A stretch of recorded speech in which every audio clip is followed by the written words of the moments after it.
This happened a few years ago at a local big chain hardware store. Like every one of these stores, they have a small playground and a cafe next to it. Parents will get a coffee and sit around while their kids have a play. I was not directly involved in the action, just a keen observer. The cast here is M entitled mother, EMK's entitled mother's kids, a boy about 4 and a girl about 7, Cole concerned old lady, SDB savage dad bystander. I came into the scene after getting my coffee and sitting down. My 2 kids had already entered the playground, which is contained behind pool fencing and childproof. At the fence were EMKs, the little boy crying, and the little girl calling for M, who was nowhere to be seen, clearly having dumped her kids in the playground to go about her business in store. Cole approached EMKs and asked if they were okay. EMK's daughter said my brother need to go to the toilet. Cole then took upon herself to let EMK's son out, to go to the toilet nearby, wait for him, then let him back into the playground.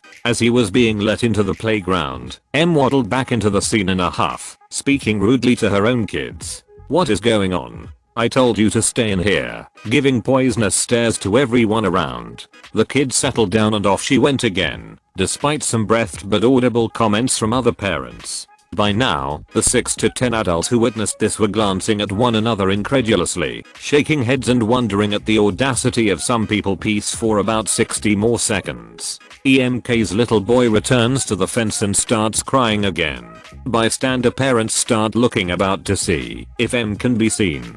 Enter SDB. SBD says something to his teenage son, probably to keep an eye on his little one in the playground, gets up from his coffee and newspaper and walks to a spot nearby where you can see down the center aisle of the store. He sees M halfway across the store, and the following dialogue ensues. I will bold not, because he was yelling, but his voice was really commanding, and his forcefulness was unmistakable. SDB, raising his finger and pointing to M about 20 meters away. You come here now. M, marching over with attitude. What is the problem now? What's going on? Directing her question more towards the EMKs. SDB, you are the problem. This is not a daycare center. Kids are not to be left unattended. Sit down and watch them or leave. M, it has nothing to do with you. They are okay. They are in there plenty of times. She was feisty and looking at him with contempt. SDB, they are clearly not okay. If you're not prepared to watch them, don't leave them here. They're gonna remember the way you treat them, and so far you're not doing well. Then he got serious. It was beautiful to watch. SDB, with a hard edge to his voice, and his finger pointing at her, and don't you dare ever pull that face with me. Wipe that smug look off this instant. M deflated like a punctured tire. She immediately got her kids and scarpered. The witnesses applauded SDB, and he grinned as he walked back to his coffee, just saying had to do something. His persona changed instantly to casual and stress-free. He must have been a school principal or an army officer or some position of authority, the way he toggled the savage switch on and off so easily. So this happened over the summer. I had worked at the local park near my house. It has a campsite, a lake and 2 beaches. I had worked on the general maintenance crew. So there are those spinning things at one of the playgrounds, and due to safety reasons you aren't allowed to have picnic tables under them, but lazy parents use the picnic tables so that their younger kids can get up without their help. So when I was doing my rounds I saw the infraction, so naturally I went over and asked the kids to get off the picnic table. Enter entitled mom. M, what are you doing? Me, oh, I have to move all picnic tables off of the gravel around the play structures, it's a safety hazard.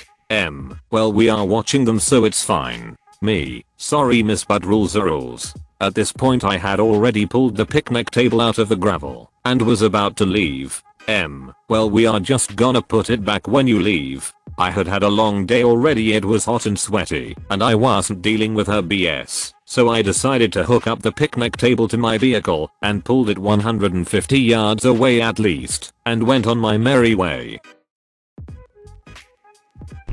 So some background. I was in 8th grade when this happened. I was semi-good at digital art, and I sometimes did commissions for like $5-10.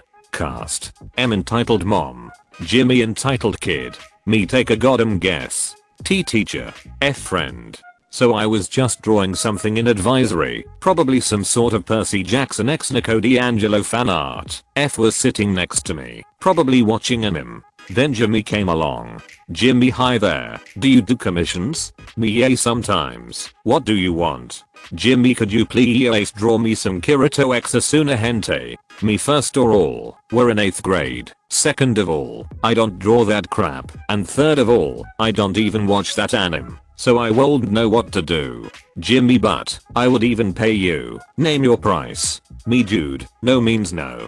Jimmy, you don't have to be a bitch about it. I'm not even gonna pay you anymore. And now I want a full gif of Asuna coming all over the place and Kirito giving her anal. Me, dude, we are in school. I will not draw that for you, let alone do it for free. Now get away from me. F yeah, man. When Op gets mad, you should get away. You don't want to mess with her. Also, YTF do you want Goddamn hentai? Jimmy, you will hear from my mother. She will make you draw my hentai. So then me and F just laughed it over, constantly getting glares from Jimmy. But when I got home it was a complete different story. Somehow, M got my phone number and called me. Here was the dialogue. M, hello, are you Op?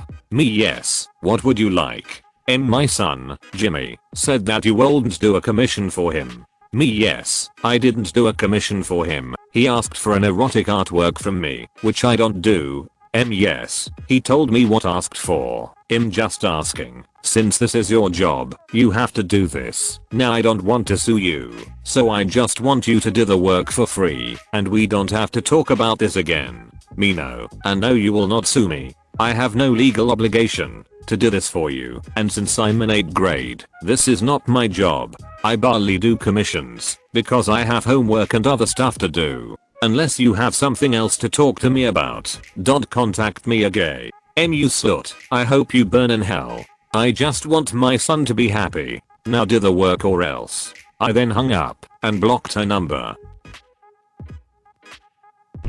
Okay, so here we go. I'm a volleyball coach and a few years ago we went to a national tournament in San Francisco. One of the moms couldn't make it and paid me $500 to babysit her kid. I was 15 at the time, but it was okay because we weren't gonna do anything. Just the tournament and then go back to the hotel. I would have been fine doing the babysitting for any other girl on the team, but her mom just really irked me. I ended up doing it cause I needed money. Here's where it gets awful. 3 months before the trip my boss arranged the flight for me and the girl. We flew Spirit Airlines and the flight was dirt cheap, but they nickel and dime you for every little thing. So when my boss bought the tickets she bought one checked bag, $30, and stressed to the both of us that we can't have a carry-on. A backpack was fine, but a carry-on would cost us $40 at the gate. I'm completely fine with this, and my mother lets me borrow her giant suitcase. For the next 12 months every time I see the girl and her mom I bring something up about how we should get together a day or two before the trip because I left a bunch of room in my suitcase for her. I wanted to get the suitcase squared away before the day of the flight because our flight was at 6:30 am and we'd be driving to the airport at 3 am. Well, I show up to the girl's house and you'll never believe what she has. She walks out with a carry-on. And oh my goodness, I'm still trying. I gave her one last opportunity and say, hey, you know, that carry-on is gonna be extra. I've left your daughter a lot of space in my bag. The mom just cuts me off and tells me it'll be fine. There was a 2-hour car ride where I just bit my tongue and she lectured me on the danger of alligators. California doesn't even have alligators. Well, surprise surprise, fast forward to me and her daughter boarding the plane and they want to charge us for the carry-on. They will only expect card payment. Her mother didn't give her a credit card, only gave her $100 for food for her 5 days in San Francisco, one of the most expensive cities in the country. I ended up on the phone with the mother for 30 minutes talking about how she's gonna pay for this. She was shocked and asked me if I could sneak on the carry-on. I ended paying for her daughter with my card, but how would I possibly sneak a carry-on suitcase onto a plane? It was not a small bag.